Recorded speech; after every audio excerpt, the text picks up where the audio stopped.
అందరికీ నమస్కారం.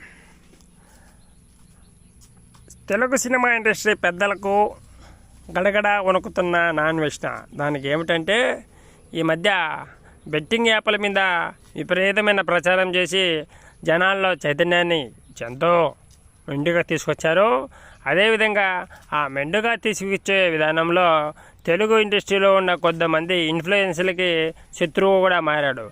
అందువల్ల వాళ్ళకి భయపడి వాళ్ళను మెప్పు పొందేదానికి హరహర వీరమల్లో నుంచి పాజిటివ్గా మాట్లాడుతూ ఇండస్ట్రీ అభిమానాన్ని చూరకుండాలని ప్రయత్నం చేస్తున్నాడు. ఏదేమైనప్పటికీ నేను ఎన్నో వీడియోలను చూసి నాన్ వెజ్ని ఇన్స్పిరేషన్గా తీసుకోవడం జరిగింది. మన తెలుగు యువకుడు ప్రపంచ దేశాలు తిరుగుతూ అక్కడ ఉన్న ఎన్నో వైవిధ్యమైన ప్రదేశాలను, విధి విధానాలను, జీవన శైలిని చూపిస్తూ ఎంతో కనువిప్పు కలిగించే ప్రయత్నం చేశాడు. కానీ ఇది ఎవరికి నచ్చని విషయం.